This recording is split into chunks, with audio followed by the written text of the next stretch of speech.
लोग आते हैं आपके पास अपने मसाइल को हल करवाने, तो आप जो फ़ैसले करते हैं या जो आपका एक फ़ैसला करने का निज़ाम है, वो किस तरह से वर्क करता है? अदालत कोशिश करती है इंसाफ करने की, हम कोशिश करते हैं मसलियत करने की। ऐसा कोई डिस्प्यूट जो रिज़ॉल्व करने में आपको मुश्किलात पेश आई? हाँ, एक था 40 दफ़ा हमने दोबारा उसका फैसला किया था। सिंध की हद तक अगर मैं आपसे बात करूँ, कुछ लोग बहुत ज़्यादा फाइनेंशियली स्ट्रॉन्ग है और कुछ बहुत ही ज़्यादा वीक हैं। इसकी क्या मेन वजूहात हैं? जो आपके पाकिस्तान की यूनिवर्सिटीज़ हैं ना, ऐसी यूनिवर्सिटीज़ पूरी दुनिया में कहीं नहीं है। जिस तरीके से उनकी तालीम है, जिस तरीके से वो घूम कर रही हैं लोगों को, बाहर तो सिर्फ एक वो है, स्लैंग वर्ड में कहीं शशका है सिर्फ। अल्लामा इकबाल कहता है कि खुदी की खलवतों में किबरियाई, खुदी की जलवतों में मुस्तफ़ाई, ज़मीन व आसमान व अर्श व कुर्सी, खुदी की ज़द में है सारी खुदाई। ये एलिमेंट भी होता है कि कुछ दिल से इज़्ज़त करें और कुछ डर से। डर का एलिमेंट भी रहता है क्या? डर का एलिमेंट हो सकता है। हमेशा से दुनिया का सबसे बड़ा मसला रहा है गवर्नेंस, यानी कि हुक्मरानी कैसे की जाए, निज़ाम अदल कैसे कायम किया जाए, कौन से तरीक़ेकार होंगे जहाँ से एक सोसाइटी वर्क करे, हुक्मरान कौन होगा। दुनिया ने काफ़ी इवॉल्व किया है, हमेशा से इवॉल्व करती आई है। अगर आप देखें तो पहले हमारे पास बादशाहत का निज़ाम होता था, जिसे हम इंग्लिश में मोनार्की कहते हैं। उसके बाद वो डाइल्यूट हुआ, फ्यूडलिज़म आया, यानी कि सरदारी निज़ाम आप कह सकते हैं। फिर उसकी कुछ शाखें अभी भी मौजूद हैं और उसके अलावा हमारे पास मॉडर्न डेमोक्रेसी है, फेडरेशंस हैं, कन्फेडरेशंस हैं। और अगर पाकिस्तान जैसी सोसाइटी की हम बात करें तो यहाँ पे एक मिक्सअप अभी भी हमें मिलता है, ख़ासकर फ्यूडलिज़म में, सरदारी निज़ाम में, और मॉडर्न जो लीगल सिस्टम है, डेमोक्रेसी, फेडरेशन, कन्फेडरेशन, इनका एक कॉम्बिनेशन हमें देखने को मिलता है। सो आज इस पॉडकास्ट पे हमने बात की सरदारी निज़ाम पे कि सरदारी निज़ाम किस तरह से वर्क करता है, होता कैसे है, ये अदल किस तरह से प्रोवाइड करता है या उसमें किस तरह से फैसिलिटेट करता है, एड करता है, क्या अभी भी वो प्योर फॉर्म ऑफ सरदारी निज़ाम एग्जिस्ट करती है पाकिस्तान में या नहीं। सो इसी सारी डिस्कशन के लिए आज की हमारी इस पॉडकास्ट के गेस्ट थे सरदार जागन खान भयो, जो कि भयो कास्ट के चीफ सरदार हैं, चीफ हैं अपने ट्राइब के। उनसे हमने सरदारी निज़ाम के बारे में जाना और पूरा सिस्टम उनका वर्क कैसे करता है और अभी किस फॉर्म में एग्जिस्ट करता है ये सिस्टम, कितना होल्ड रखता है ये सिस्टम। सो यही सारी चीज़ें आज हमने उनसे जानी। सो इस पॉडकास्ट को एंड तक देखिएगा विदाउट स्किप किए हुए, क्योंकि बहुत ही एक इंटरेस्टिंग डिस्कशन होने वाली है। Watch and enjoy. सो रोज़ा भी है एंड काफ़ी मुश्किल होता है रोज़े में ट्रैवलिंग एंड बातचीत करना। सबसे पहले बहुत शुक्रिया कि आप तशरीफ़ लाए काफ़ी शॉर्ट नोटिस पे। सो मुझे ये आपसे जानना है कि आप एक यंग एज में आप सरदार हैं, चीफ हैं एक ट्राइब के, कैसा लगता है being a chief, being a Sardar of a tribe? How does it feel? बिस्मिल्लाहिर्रहमानिर्रहीम।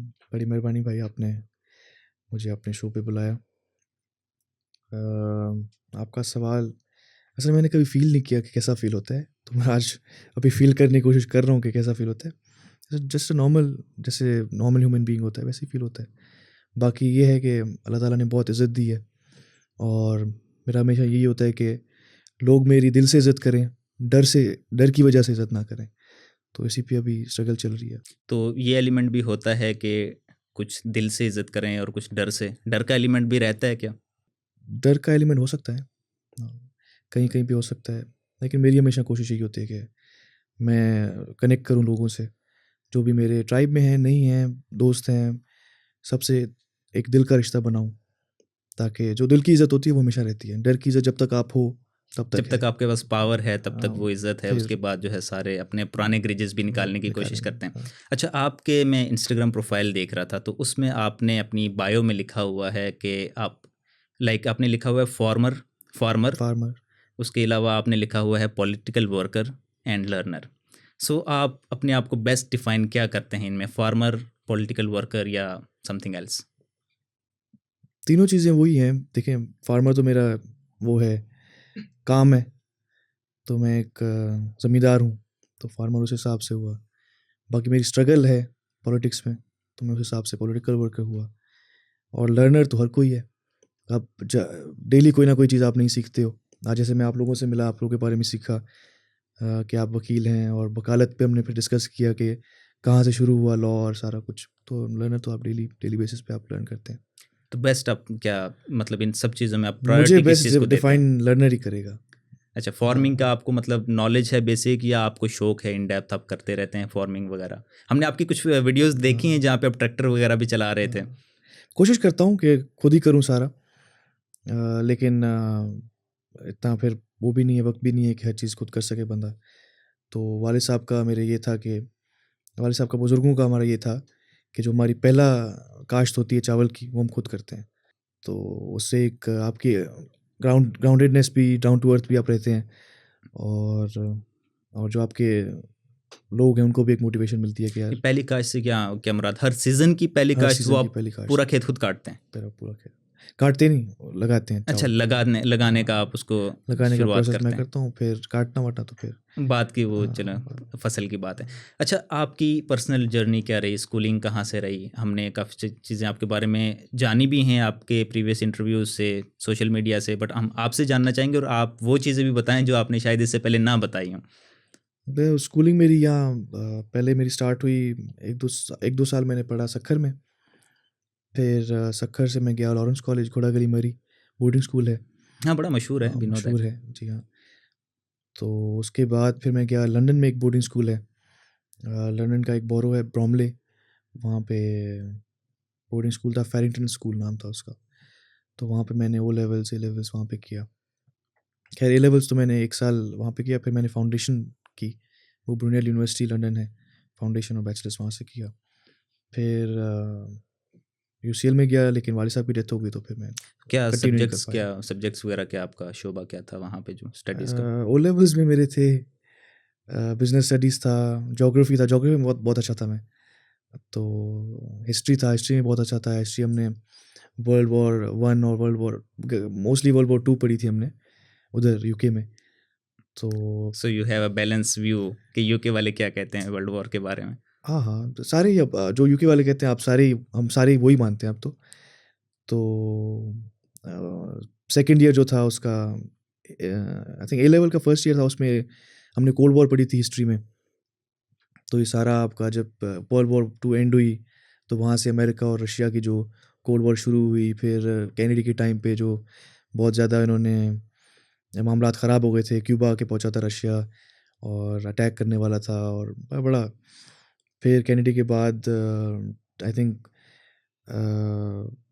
आर्म्स रेस हुई इनकी, फिर इनकी स्पेस रेस हुई, जहाँ पे ये लोग अमेरिका जाके मून पे पहुँचा, लेकिन रशिया नहीं पहुँच सका।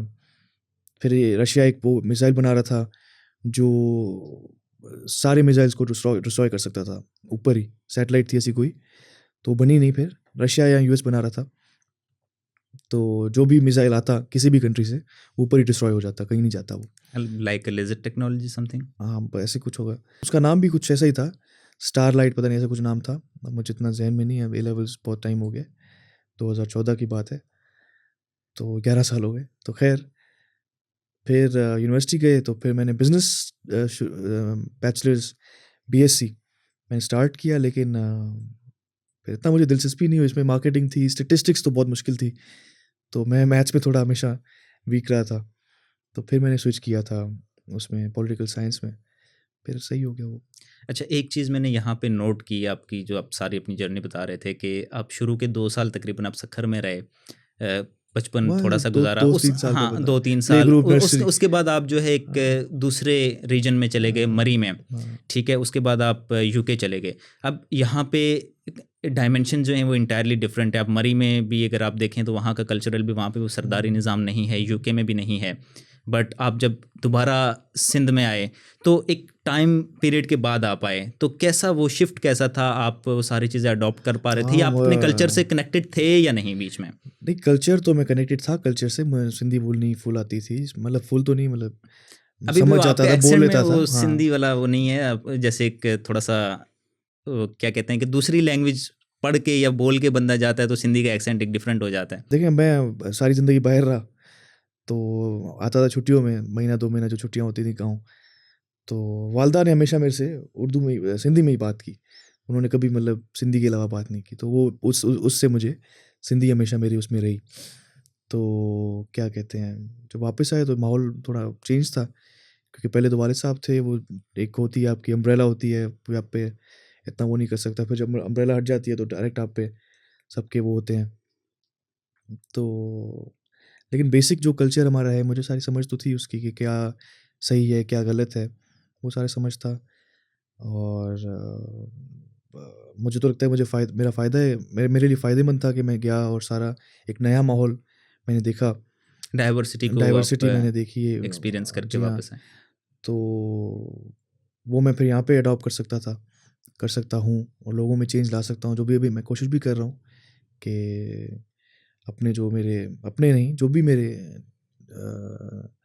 सिंध के लोग हैं, पाकिस्तान के लोग हैं, मेरी कोशिश ये है कि एक चेंज लाएं, एक जो हमारे यंगस्टर्स हैं, देखिए हमारे जो बुज़ुर्ग हैं वो हमेशा वो अपनी टाइम गुजार गए, जो भी हमारी यंगस्टर आ रही है, नई लौट आ रही है, उनके लिए आगे जो टाइम है वो बहुत मुश्किल है, सिर्फ पाकिस्तान में नहीं, पूरी दुनिया में। तो हमें एक चेंज लाना पड़ेगा।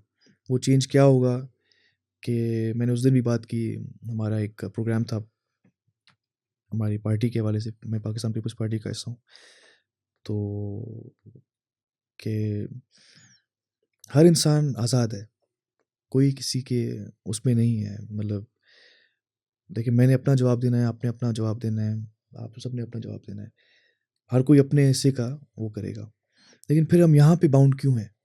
इस दुनिया में हम एक दूसरे के उसमें बाउंड क्यों हैं? ज़हन में या उनके कहने में बाउंड क्यों हैं? हम आज़ाद क्यों नहीं हैं? हम अपनी क्यों नहीं कर सकते? हाँ, हाँ, गलत नहीं कर सकते, लेकिन सही भी हम नहीं कर देयर सकते। There should be some limitations within the देखिए ना, सोसाइटी। एग्जैक्टली। अगर मैं ज़िक्र करूँ कुरान पाक का, रमज़ान भी है तो मैं थोड़ा, जी जी जी।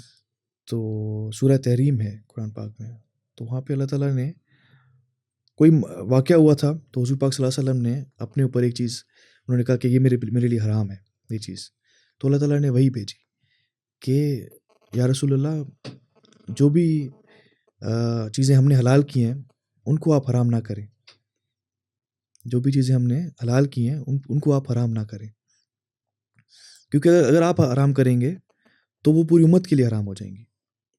तो जो चीज़ें हमने हलाल की हैं आप उनको हलाल ही रखें।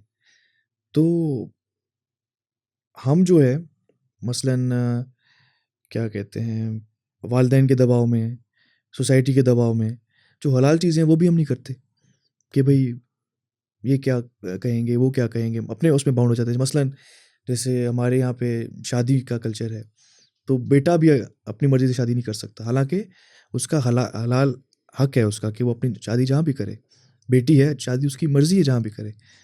निकाह है, निकाह हलाल है, लेकिन हम उसको बाउंड कर देते हैं कि जहाँ हम चाहें आप वहाँ करो।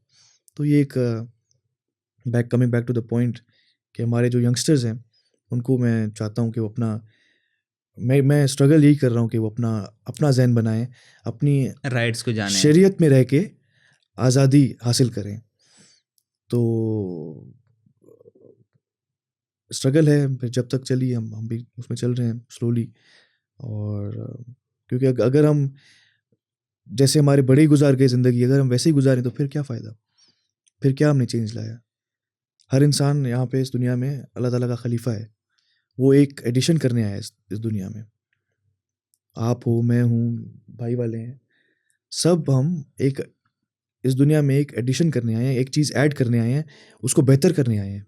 एग्जैक्टली। अच्छा, यहाँ पे आपने एक बड़ी ये अच्छी बात की। हुँ। इसमें एक जो सोशली हमारे यहाँ चीज़ पाई जाती है कि समटाइम हम ये कहते हैं कि हम सिर्फ अपने ट्रेडिशंस को ही फॉलो करेंगे, हम नई चीज़ नहीं इनकलकेट करेंगे अपने अपने ट्रेडिशंस में। हुँ। सो आप इस चीज़ से एग्री करते हैं या डिसएग्री करते हैं कि हमें अपने ट्रेडिशंस को ही फॉलो करनी चाहिए या हमें मॉडर्नाइजेशन की तरफ भी थोड़ा बहुत जाना चाहिए, चीज़ें चेंज करनी चाहिए? देखिए ट्रेडिशन भी जब बने थे, तब भी किसी न किसी ने तो रोका होगा ना, किसी न किसी ने तो वो स्टॉपेज डाली होगी कि यार नई क्यों चीज़ ला रहे हो आप?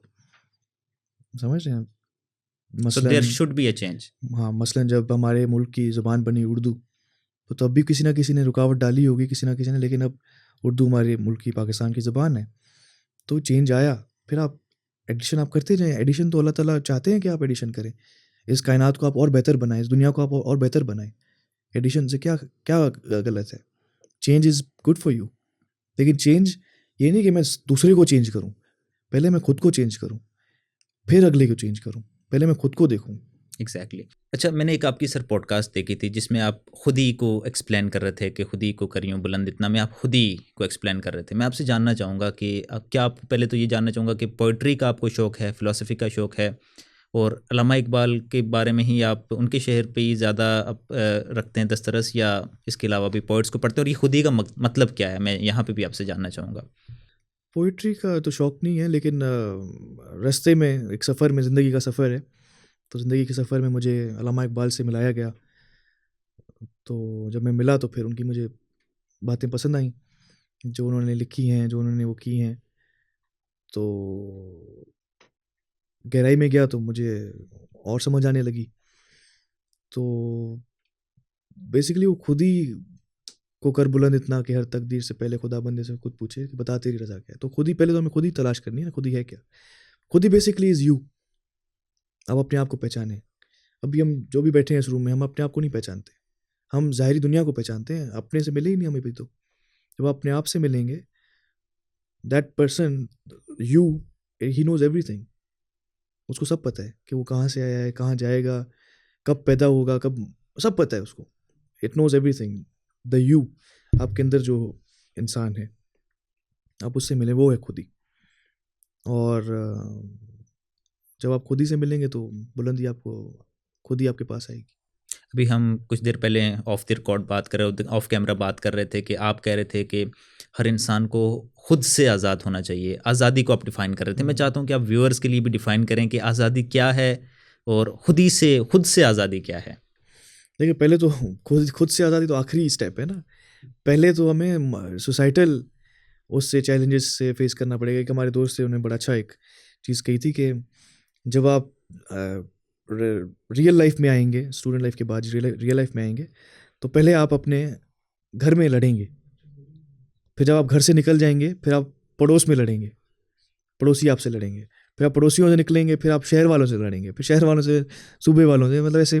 तो आपकी जंग कभी वो स्टेप बाय स्टेप आप चलते जाएंगे। लड़ाई वो क्या है कि वो आप उनके ही थॉट्स में, उनके ही आप उसमें फंसे रहेंगे, आप कभी आगे निकल ही नहीं पाएंगे। कोई कोई होते हैं जो निकल जाते हैं। तो जो वो आप उन बाउंड्रीज में से, उन चीज़ों में से अपने आप को आज़ाद करेंगे, अपने आप की अपनी सोच जाहिर करेंगे, फिर आप मिलेंगे अपने आप से।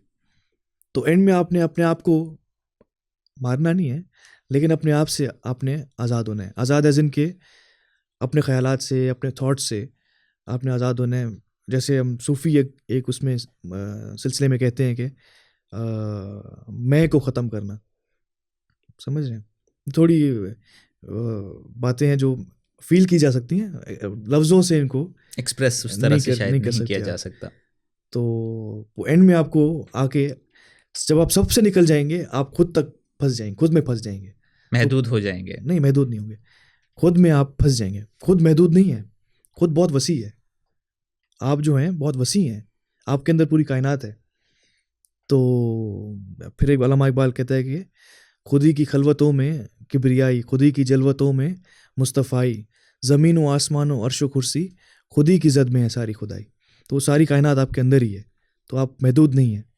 तो जब आप अपने आप से एंड में आके सारे झगड़ों से आप निकलेंगे, अपने साथ जब झगड़ा शुरू करेंगे, तो उससे आपको फिर एंड में आज़ादी चाहिए, फिर आप फुल आज़ाद इंसान कामिल हैं। अच्छा सर, आप चीफ सरदार हैं भायो ट्राइब के। हम आपसे जानना चाहेंगे भायो ट्राइब का ओरिजिन क्या है, भायो ट्राइब बेसिकली इनके क्या ट्रेडिशंस हैं, एवरीथिंग अबाउट योर ट्राइब। हम असल में भायोस जो हैं तकरीबन 800-900 साल पहले, हम वैसे तो बहुत पुरानी हमारी ट्राइब है, तकरीबन 1000-1500 साल पहले हम दिल्ली में रहते थे। फिर दिल्ली से हम आए जैसलमेर, तकरीबन 800 साल पहले हम पाकिस्तान आए।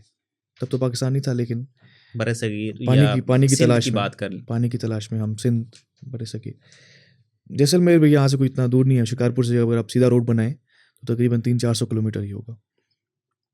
तो 800 साल पहले 1200 के उसमें हम आए, तो पानी की तलाश में फिर वहाँ पे सेटल हुए, फिर बढ़ता गया सिलसिला, तो हमारी ट्राइब भी बढ़ती गई।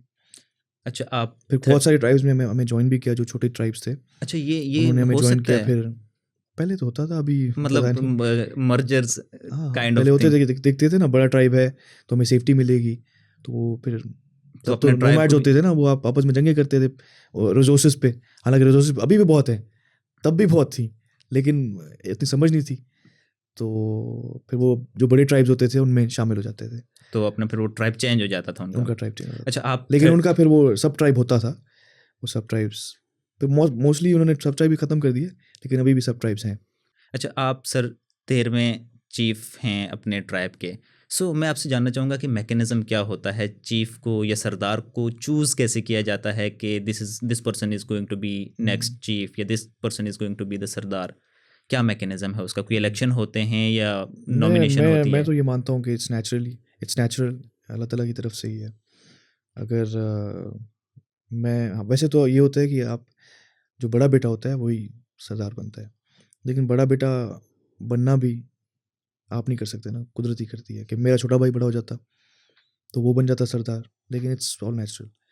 और अभी आप देखें ना, आप इतना उस पर इन्फोर्स कर रहे हैं सरदारी निज़ाम पे, इतना अभी है नहीं, क्योंकि आपका लॉ भी उसका है, आप अपने ट्राइबल लॉज नहीं फॉलो कर सकते, क्योंकि आपका मुल्क का लॉ है आपके पास, आपको उसको फॉलो करना है। थोड़े ट्रेडिशंस हैं आप फॉलो कर सकते हैं, लेकिन वो जो ठोस सरदारी जो आप समझ रहे हैं वो नहीं है। यहाँ पे एक इज़्ज़त का ताल्लुक है अपने ट्राइब से, एक मोहब्बत का ताल्लुक है, वही अभी है। अच्छा सर, जो पहले हमारे पास बादशाहत का ये इस तरह से होता था, जब कोई नया बादशाह बनता था तो उसके सर पे एक क्राउन ताज उसको दिया जाता था, ताजपोशी कहते थे उसको। तो जब अब कोई हमारे सरदारी निज़ाम जो है उसमें अगर कोई नया सरदार आता है तो उसके क्या ट्रेडिशंस हैं, उसको किस तरह से उसको कोई क्राउन दिया जाता है या कोई सिंबल होता हाँ, है इस तरह का वो या नहीं? आपका एक रस्म होती है, उसको कहते हैं दस्तारबंदी।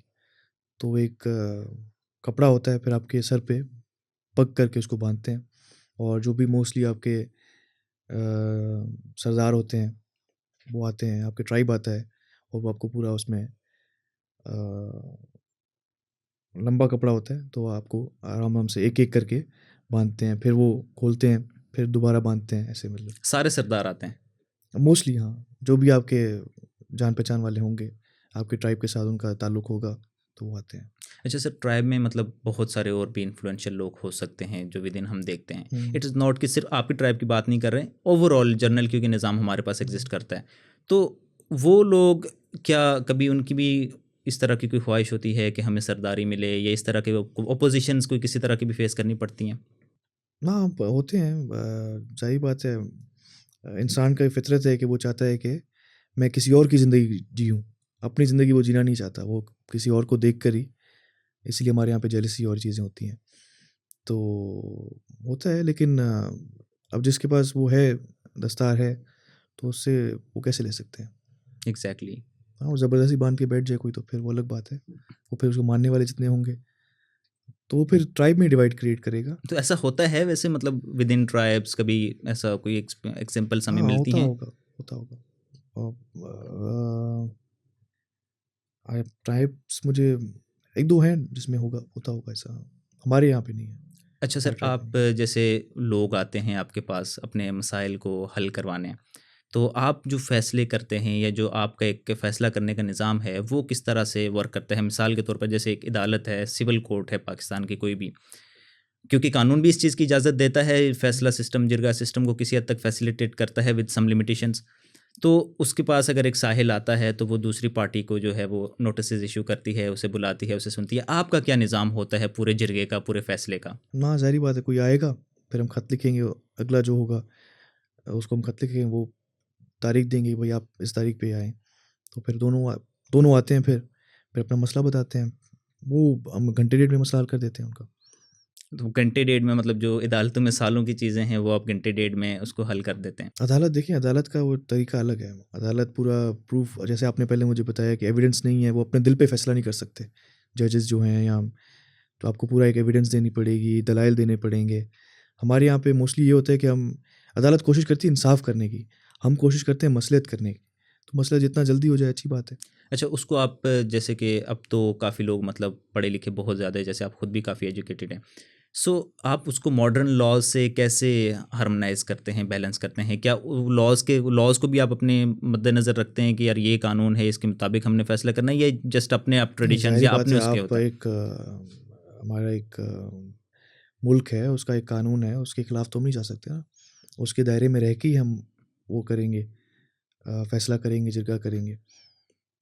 तो उसको हमने मद्देनज़र रखना होता है और फिर हम एक वो करते हैं। मोस्टली हम सज़ाएँ कोई मतलब सज़ा नहीं देते किसी को।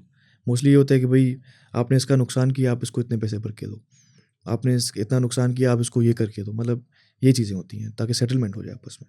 अच्छा, मिसाल के हम तौर पर सेटलमेंट करते हैं, सेटलमेंट तो घंटे में हो जाती है। आपने अगर सेटलमेंट कर ली किसी एक पार्टी को, अगर उससे इख्तिलाफ है, तो क्या वो अदालत जा सकते हैं या उसके पास देन अपील का चांस उसके पास है? या जैसे देखिए कि हम अदालतों में देखते हैं हमारी एक नहीं है एक कि आप उसको रोकें कि आप अदालत ना जाएं। हम जब मसला ही हल हो गया तो फिर क्यों जाएगा अदालत? नहीं, समटाइम खुशी नहीं हो सकती ना, जैसे हाँ, तो अदालतों से भी लोग नहीं खुश जाते होते। हैं, जाते हैं लोग। फिर हम यहाँ पे खुश नहीं हुए, फिर चले जाते हैं। लेकिन फिर उनके पास जवाब होता है ना कि यार वो माशरा होता है उनका कि यार तुमने सेटलमेंट की, सारा किया, फिर तुम कैसे गए? या किसी और अगर सरदार के पास जा रहे हो तो वो दूसरा सरदार भी फैसला नहीं करेगा आपका। कोर्ट के पास आप तो वो तो अलग बात है। अच्छा, इस तरह से हो सकता है कि जैसे आपने कहा कि किसी दूसरे सरदार के पास जा रहे हैं, जैसे हमारे अदालतों में निज़ाम होता है ना कि एक जैसे आप खुश नहीं हैं तो आप बड़ी अदालत में चले जाते हैं, अपील का सिस्टम हो जाता है, उसके बाद दूसरी अपील सुप्रीम कोर्ट तक आप जा सकते हैं, एक आम आदमी भी। सो मैं उस सेंस में पूछ रहा था कि like if there is a decision. हाँ, डिसीजन है। अब अगला बंदा नहीं मान रहा तो मैं उसको ज़बरदस्ती तो नहीं मनवा सकता ना। वो चला जाएगा, नहीं माने इट इज़ काइंड ऑफ तो मीडिएशन जैसे। मानेगा ही नहीं, तो बस फैसला ही नहीं हुआ ना फिर तो। वो बात तय ही नहीं हुई ना, सेटलमेंट हुई ही नहीं ना। एग्जैक्टली। जब सेटलमेंट हुई ही नहीं तो वो अपील क्या करेगा? वो तो फेल ही होगी। इट फेल इज़ होगी काइंड ना ऑफ बस। हाँ, मीडिएशन, जैसे कि एक मीडिएटर है, अगर वो नहीं अब लोग मान रहे सेटलमेंट तो। हुई तो रजामंदी से होगी ना उसकी। मनवाना किसी को आसान बात नहीं है। तो मैं उसको अगर देखो, आपने जैसे पहले मैंने जब आपको बताया कि एक बंदा आया मेरे पास, मैंने उसको फिर खत दिया, वो दूसरे बंदे को भी लेके आया कि उसको खत दिया मेरा कि भैया आप, तो वो दोनों आएंगे, रजामंदी से आएंगे। मैं उनको ज़बरदस्ती बुला रहा हूँ, ना मैं उनको कोई वो कर रहा हूँ। तो रजामंदी से आएंगे, सेटलमेंट ही करने आए होंगे। तो सेटलमेंट करेंगे तो फिर क्यों अपील करेंगे? अगर सेटलमेंट नहीं कर रहे तो ना मैं उसको, वो आया भी अपनी मर्जी से था, ना मैं उसको ज़बरदस्ती कर सकता हूँ, ना मैं उसको कुछ कर सकता हूँ। अच्छा, इसमें एक बड़ा प्रॉब्लमेटिक चीज़ सिचुएशंस लेकिन वो हमें। आ रहे हैं तो वो रजामंदी के लिए आ रहे हैं। नहीं, वो तो चलें एक नॉर्मल कॉमन मैन की हद तक ठीक है, लेकिन समटाइम्स देखें आपका एक बड़ा ट्राइब है, ठीक है, उसमें बहुत सारे इन्फ्लुएंशियल लोग भी होंगे। अगर दो इन्फ्लुएंशियल लोग एक जैसे आ जाते हैं तो देन आप क्या, अगर समटाइम जैसे अगर पावर डिस्पैरिटीज़ भी, एक इन्फ्लुएंशियल बंदा है दूसरा नहीं है, तो क्या वो थोड़ा सा इन्फ्लुएंस का भी एलिमेंट होता है, या कोई अप्रोच करते हैं लोग फैसला करने में या नहीं? देखिए, आउट ऑफ कोर्ट सेटलमेंट होती है ना, वो कैसे होती है? वो रजामंदी से होती है ना। वो दो पार्टीज भले इन्फ्लुएंशियल हो, क्या भी हो, दोनों राजी होते हैं तो आते हैं। फिर आउट ऑफ कोर्ट बात बनती है, नहीं बनती फिर वापस कोर्ट चले जाते हैं। तो यही होता है। सो तो दोनों पार्टीज भले एक इन्फ्लुएंशियल हो नहीं हो, वो आपस में सेटलमेंट ही करने आए हैं, तो वो होता है। तो ऐसा कोई आपकी एक्सपीरियंस में ऐसा कोई डिस्प्यूट जो रिजॉल्व करने में आपको मुश्किलात पेश आई हों? हाँ, एक था, 40 दफ़ा हमने दोबारा उसका फैसला किया था। 40 दफ़ा फैसला? वो मसला ये था कि ज़मीन थी, तो ज़मीन थी कोई 1 एकड़, उसमें कोई हिस्सेदार थे कोई 400 लोग। तो वो फिर कोई मतलब अभी दुनिया में थे ही नहीं, कोई क्या था कोई क्या। तो वो बड़ा मसला था हमें, क्योंकि वो सब अब एक हम कर रहे थे, फिर दूसरी पार्टी आ रही, सर मेरा भी इसमें हिस्सा है, फिर वो दूसरा भी, वो सारे मतलब वो, फिर आखिर में हमने 40वें दफ़े, 40वां तो नहीं मतलब बहुत ज़्यादा हमने वो किया था, गिने नहीं थे। तो वो फिर सारे ही आए, फिर सारों का हमने तकरीबन, हमें 10-12 घंटे लगे। तो सारे एक एक बंदे का वो हमने फिर निकाला कि तुम्हारे ये इतना 1 फुट है, 2 फुट है, 5 फुट है, 1000 फुट है तुम्हारा। तो ऐसे फिर सारा हमने, फिर सब राज़ी हुए, फिर सब चले गए, फिर उसके बाद दोबारा नहीं आए।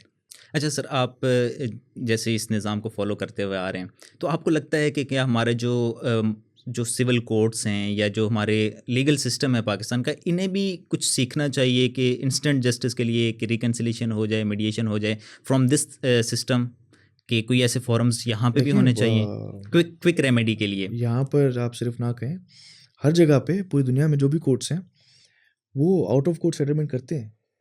वो आपको खुद जजेस ही कहते हैं कि अगर आप इनको कहें बाहर अगर सेटलमेंट कर सकते हैं तो कर लें, खुद जजेस ही कहते हैं। तो ये कोई गलत बात तो नहीं अच्छा, है, मतलब यूके में कोई इस चीज़ से मैं आपसे अग्री करूँगा, क्योंकि मैंने यूके का लॉ पढ़ा हुआ। तो यूके में एक कॉस्ट हेयरिंग होती है, लाइक कि एक पार्टी जो जीतती है उसको दूसरी हारने वाली पार्टी कॉस्ट भी देती है, लेकिन हारने वाली पार्टी, जो जीतने वाली पार्टी कॉस्ट नहीं उसको मिलती, अगरचे वो दूसरी पार्टी उसको आर्बिट्रेशन या मीडिएशन ऑफर करे और वो उसको ना करे, तो उसकी कॉस्ट की जो फिर वो प्रोविजंस हैं वो उसको नहीं मिलती, यानी कि अगर वो जीत भी जाता है तो उसको कॉस्ट नहीं मिलेगी। अच्छा, आप दुनिया के बहुत सारे हिस्सों में, आप जोग्राफी आप पता भी है और आप रह कर भी आए हैं, चाहे वो सिंध से बाहर के पाकिस्तान के इलाके हों या यूके हो। अच्छा, वहाँ पे जो अगर ख़ासकर हम यूके की बात करें तो वहाँ पे डेमोक्रेटिक सिस्टम है। तो क्या आप समझते हैं कि डेमोक्रेटिक सिस्टम और सरदारी निज़ाम जो कि किसी न किसी फॉर्म में हमारे पास गाँव देहातों में, चाहे वो सिंध हो, पंजाब हो, यहाँ पे एग्जिस्ट करता है, क्या ये हार्मोनाइज हैं या इनमें कोई कॉन्फ्लिक्ट है? आपने कहा यूके डेमोक्रेटिक सिस्टम है, किंग क्यों है उनके पास फिर? बट दैट, तो किंग भी तो सरदार ही हुआ ना फिर, अगर उस हिसाब से आप हाँ, देखें। मतलब आप कह रहे हैं वो वैसे तो है, तो वो भी एक मोनार्की, बट वो दैट इज हाँ, सिंबॉलिक और डेमोक्रेटिक कहा जा सकता है नहीं तो किसी हद फिर तक। किंग के अलावा आप पास कर सकते हैं कोई लॉ, कोई बिल? नहीं, वो एंड साइन उसकी ही है। और अब यूएस उठा लें, हर सूबे का अपना एक, उनका स्टेट का अपना एक वो है, कानून है, लेकिन बड़ा बैठा है प्रेसिडेंट, वो भी सरदार हो सकता है। तो ऐसे ही है। तो नहीं, आप क्वेश्चन बेसिकली मेरा ये है कि क्या आप डेमोक्रेटिक सिस्टम, जो प्योरली डेमोक्रेटिक सिस्टम है, चलें आप यूरोप की मिसाल ले लेते हैं, कहीं किसी भी मुल्क की जहाँ पे डेमोक्रेटिक सिस्टम है, पाकिस्तान में भी हम ये कहते हैं कि हमारे आइन में ये कहा गया है कि हमारे पास डेमोक्रेटिक निज़ाम है, तो आप कहीं कॉन्फ्लिक्ट देखते हैं या ये हार्मोनाइज्ड हैं? नहीं नहीं, आपस में चल रहे हैं हम। देखिए, एक दूसरे को हम कॉम्प्लीमेंट कर रहे हैं, एक दूसरे को हम चला रहे हैं, सारी बात है। एक दूसरे के साथ लड़ेंगे तो फिर ना हम चल सकेंगे, ना कानून चल सकता है। तो एक दूसरे को देखिए, लोग होंगे तो मुल्क चलेगा, लोग ही नहीं होंगे तो मुल्क। अच्छा, एक चीज़ हम अक्सर देखते हैं कि जो सरदार होते हैं कबीलों के, normally they are rich, financially strong होते हैं, उनके पास ज़मीनें काफ़ी सारी होती हैं। Is it a prerequisite या कोई एक common man within the tribe वो भी सरदार हो सकता है, या सरदार भी गरीब हो सकता है? हो सकता है सरदार भी गरीब, ज़रूरी नहीं है। मैं बहुत सारे हमारे ऐसे सरदार हैं जो फाइनेंशियली स्टेबल नहीं है, लेकिन वो जिरगे करते हैं और इतने अच्छे जिरगे करते हैं, फैसले करते हैं और अपने ट्राइब को इतने अच्छे तरीके से चलाते हैं। फाइनेंशियल तो आप अपनी ज़ाती आपकी लाइफ है ना, लेकिन डजंट हैव टू बी कि आप सरदार हो और आप अमीर भी हो। अच्छा, सरदारी के कोई बेनिफिट्स मतलब जैसे होते हैं सम टाइम के मिलते हैं वो फ्रॉम द ट्राइब, या अपना ही अपने सारा निज़ाम नहीं, वो देखना पहले होता है? होता था, मतलब अभी 100 साल पहले होता होगा, हुँ। जो आप एक टैक्स के हिसाब से आप। जैसे बादशाह भी पहले वो सैलरीज़ ड्रॉ करते थे। हाँ, तो अभी 100 साल गुजर गए, अभी तो कुछ नहीं है सर, अब आप अपने ही फाइनेंशियल उस पे चल रहे हैं। अपने फाइनेंशियल्स आपके अच्छे हैं तो आप फाइनेंशियली अच्छे हैं, नहीं हैं और तो फिर बहुत भी। सारे ऐसे ट्राइब्स हैं जो, जैसे हमारा ट्राइब है, हमारे ट्राइब में कभी ऐसा नहीं रहा कि हमने ट्राइब से पैसे लिए हों, कभी भी नहीं। अच्छा सर, आप एक यंग पॉलिटिशियन भी हैं एंड काफ़ी आप एक्टिव भी रहते हैं पॉलिटिकल, तो आपका क्या ये पॉलिटिक्स में आने का, इस स्टेप को लेने के पीछे क्या आपका मकसद है नहीं, या क्या आपका मोटिवेशन था? मैंने कहीं पढ़ा था कि अगर आप सियासत से किनारा कशी करेंगे तो आपसे कमतर लोग उठकर आप पे हुक्मरानी करेंगे। तो इसलिए फिर मैंने कहा कि सियासत में रहते हैं और चलते हैं, स्ट्रगल करते हैं। स्ट्रगल फेज़ है मेरा, मैं कोई एस्टैब्लिश्ड पॉलिटिशियन नहीं हूँ, ना मेरे पास कोई ओहदा है, ना मेरे पास कोई सीट है। तो एक स्ट्रगल चल रही है और उस पे हम काम भी कर रहे हैं। और वैसे भी मेरा लोगों से बहुत इंटरेक्शन है, बहुत ज़्यादा इंटरेक्शन है। तो मैंने कहा, और फिर लोग काम भी कहते हैं, तो काम उनके तभी होंगे, मैं अपनी ज़ात के हिसाब से तो उनका एक महदूद काम कर सकता हूँ ना, मैं लिमिटेड, मेरे पास रिसोर्सेज हैं तो मैं लिमिटेड उनका काम कर सकता हूँ। लेकिन जब आप एक सिस्टम में आते हैं, आप एक गवर्नमेंट में आते हैं, तो आपके पास वसाइल भी बहुत ज़्यादा होते हैं। तो आप उनको एक के बजाय आप हज़ारों की खिदमत कर सकते हैं, मदद कर सकते हैं। तो मैंने डिसीजन लिया कि पॉलिटिक्स में हम एंट्री करेंगे। अच्छा, पाकिस्तान की और फिर पॉलिटिकल। हमारे लीडरशिप भी हमारी यंग है, वो भी इंकरेज करते हैं कि यंगस्टर्स आएँ, तो फिर एक वो बन गया, जैसे मैंने पहले कहा कि कॉम्प्लीमेंट, एक दूसरे को आप कॉम्प्लीमेंट कर रहे यही हैं, तो ये यही चीज़ है। सवाल मैं आपसे नेक्स्ट पूछने भी वाला था कि पाकिस्तान के पॉलिटिकल स्पेक्ट्रम में हम अगर देखते हैं तो ज़्यादातर हमें सफ़ेद बालों वाले पॉलिटिशियन ज़्यादा मिलते हैं, यानी कि एजेड होते हैं, एक अरसा उन्होंने लगाया होता है उस उस इन्वायरमेंट को पेनिट्रेट करने के लिए, और कहीं ना कहीं एक उनका होल्ड भी होता है। So for a young politician, आप क्या समझते हैं कितना डिफ़िकल्ट है कि उस इन्वायरमेंट को पेनिट्रेट करके अपनी एक पोजीशन बना सकें?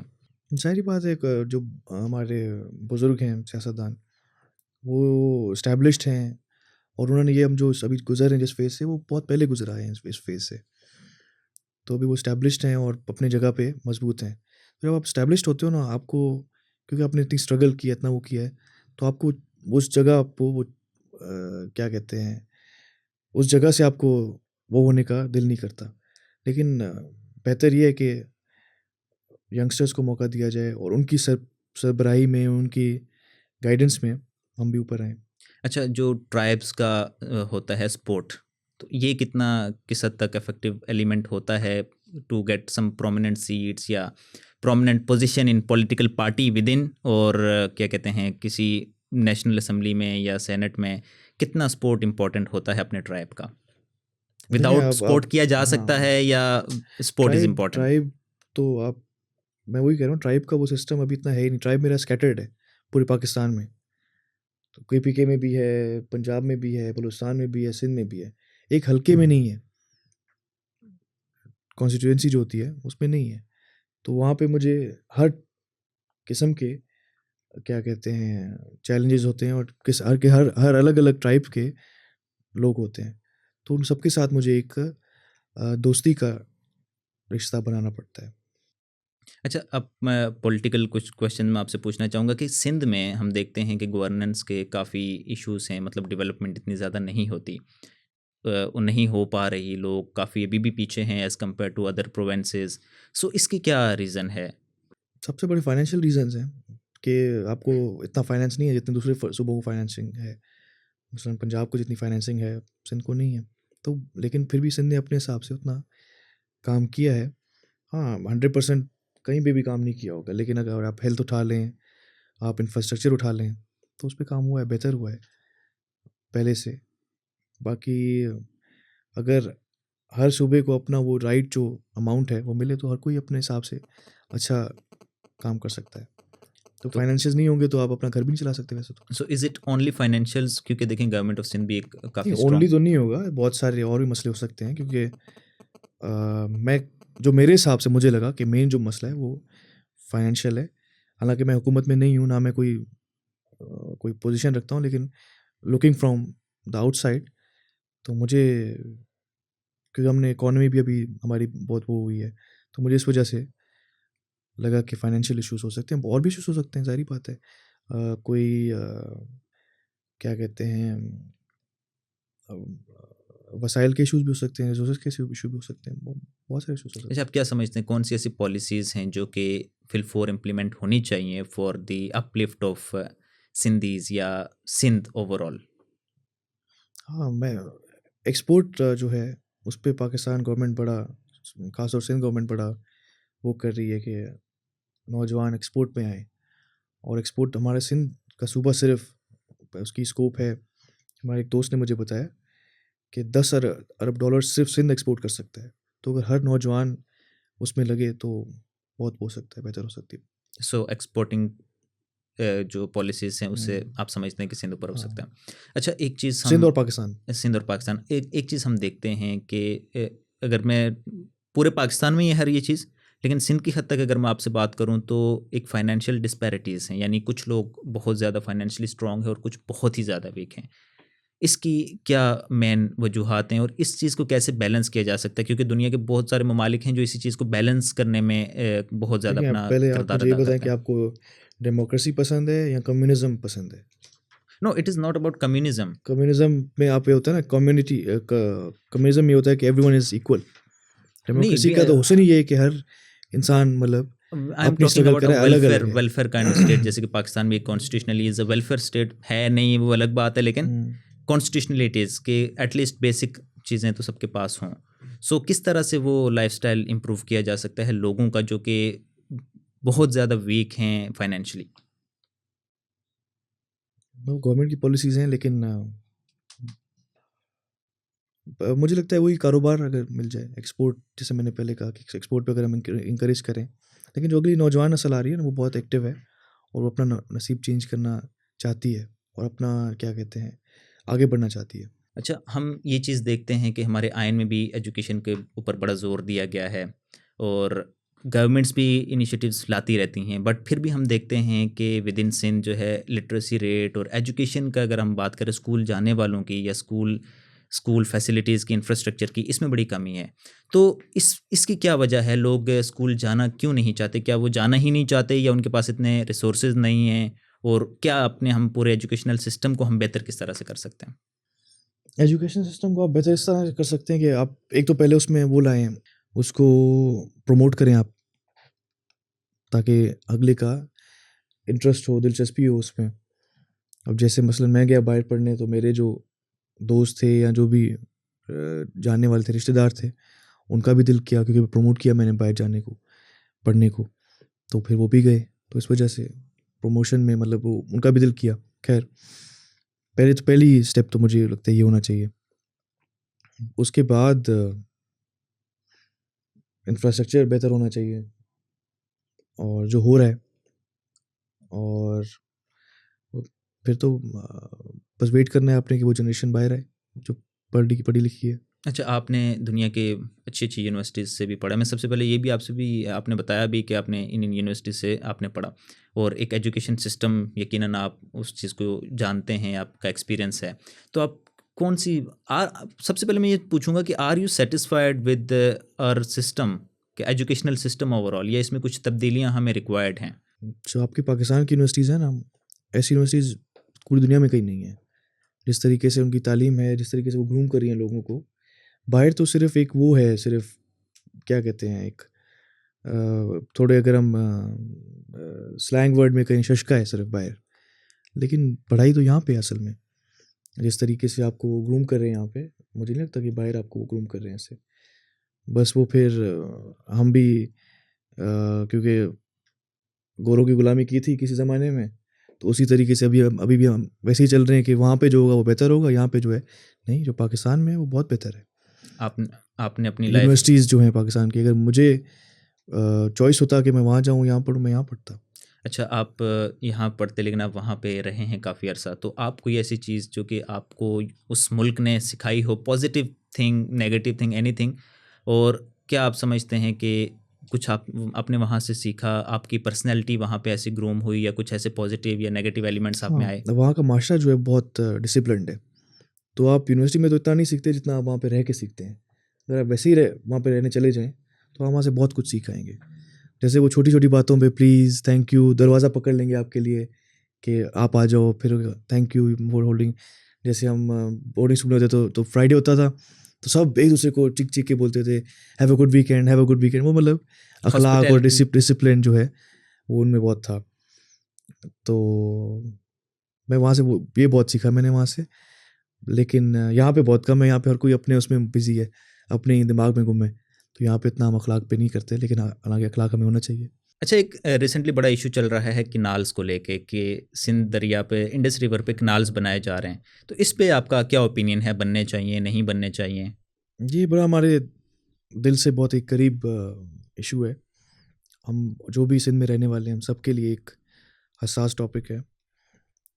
देखिए, अगर वो कैनाल्स बना रहे हैं, मैं तो कहता हूँ पहले उनको वाटर मैनेजमेंट जो है वो बेहतर करनी चाहिए अपनी, क्योंकि पानी इतना ज़ाया हो रहा है पहले ही हमारा, तो पहले उसको बेहतर करें। और पहले हमारी जो ज़मीनें हैं आगे, उनको पानी सही तरीके से पहुँचाएँ, फिर आप नया कोई सिस्टम लगाएं। एक सिस्टम सही है नहीं और आप उसमें से एक नया सिस्टम निकाल रहे हैं, तो ये तो बहुत गलत बात है। और फिर उससे जो आपके यहाँ पे असरात होंगे, जो क्लाइमेट चेंजेस होंगे, पहले ही क्लाइमेट चेंज इतना है, ग्लोबल वार्मिंग इतनी है, फिर उसकी वजह से आपके जो और ज़्यादा होंगे, वो आप उसको कैसे फेस करेंगे आप? वो भी तो ज़ाहिर नहीं होंगे, अगले 10 सालों में, 15 सालों में ज़ाहिर होंगे। फिर कैसे आप उन चैलेंजेस को फेस करेंगे?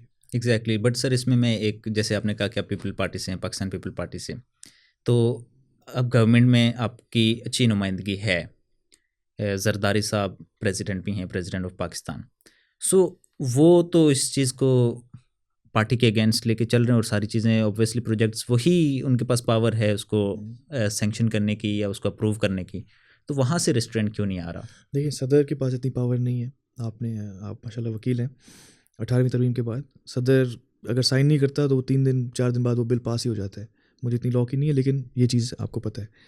और दूसरी बात ये कि पीपल्स पार्टी ने हमेशा मुखालफत की है। अगर आप 91 में देखें, कालाबाग डैम बन रही थी, तो मोहतरमा ने धरना दिया था कमू शहीद पे, और वो धरना जितना बड़ा था, आई डोंट थिंक उसके बाद इतना बड़ा धरना कभी हुआ है। तो उसके बाद वो आपके अकॉर्ड्स भी बने और एक ट्रीटी भी साइन हुई आपकी। खैर, और ये चीज़ कि कल एक हमारा इवेंट था यहाँ पे सिंध काउंसिल का, तो वहाँ पे बिलावल साहब ने एक बड़ी अच्छी खूबसूरत बात कही। उन्होंने कहा कि जो भी लोग हैं वो पीपल्स पार्टी को टारगेट बना रहे हैं, हालांकि उनको पता है कि पीपल्स पार्टी इस चीज़ के कभी साथ नहीं देगी, लेकिन वो उनके पास कोई और जवाज़ है नहीं, उनके पास कोई और आर्ग्यूमेंट है नहीं पीपल्स पार्टी के अगेंस्ट, तो ये चीज़ वो पीपल्स पार्टी पे ही ला रहे हैं। हालांकि जो कर रहे हैं उन पे वो तनकीद नहीं कर रहे, जो लोग ये चीज़ कर रहे हैं उन पे वो तनकीद नहीं कर रहे, लेकिन उसको जवाब बना के पीपल्स पार्टी पे तनकीद कर रहे हैं, जो पीपल्स पार्टी कभी चाहेगी ही नहीं कि कनाल्स बने या सिंध का पानी कभी कम हो। अच्छा, पाकिस्तान के पॉलिटिकल सिस्टम में अगर आपको मौका मिले कि आप कुछ चेंज करेंगे तो आप क्या चेंज करना चाहेंगे?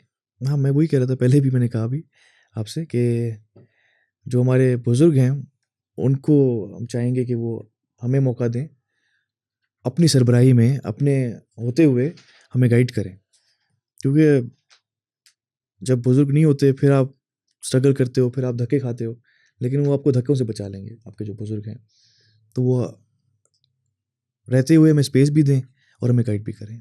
अच्छा, आप रूरल लाइफ और सिटीज़ की लाइफ, इसमें से क्या प्रेफर करते हैं? आपकी नज़र में कौन सी ज़्यादा अच्छी है और कौन सी में थोड़ा सा उसको अपलिफ्ट करने की ज़रूरत है? मुझे रूरल लाइफ ज़्यादा पसंद है, स्लो लाइफ है, और हालांकि मेरी तो वहाँ पे भी स्लो नहीं है, वहाँ पे भी बहुत फास्ट है, लेकिन मुझे वो सुकून और थोड़ा इंटरेक्शन लोगों से बहुत पसंद है मुझे। रूरल में आप एक दूसरे के काम आते हो, जैसे शहर में तो आप अपने उसमें बिजी हो ना हाँ, चीज़ों में, आपको ये भी नहीं और पता बहुत, होता समटाइम के पड़ोस में कौन है।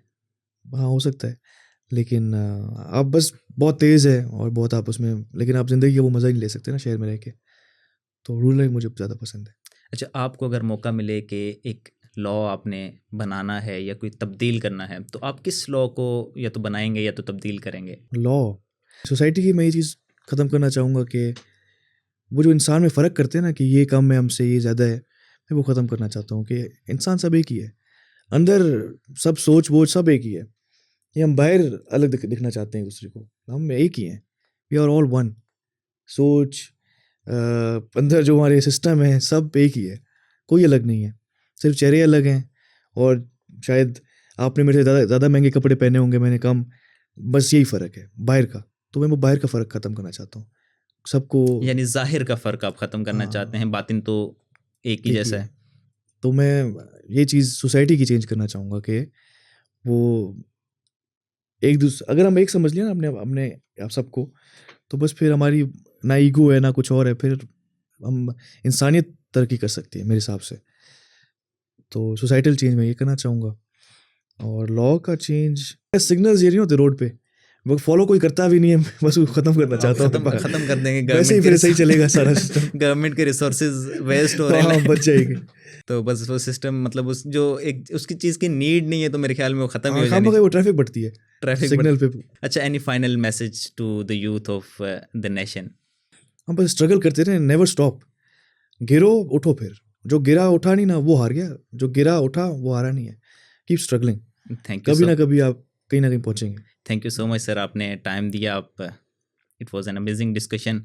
हमने आपसे सरदारी निज़ाम के बारे में बहुत सारी चीज़ें जानी जो शायद हम कराची में रह के या सिटीज़ में रह के हम नहीं जान पाते। So thank you once again, and viewer से भी यही रिक्वेस्ट है कि अगर ये पॉडकास्ट अच्छी लगी इसे लाइक करें, दोस्तों के साथ भी शेयर करें। Thank you very much.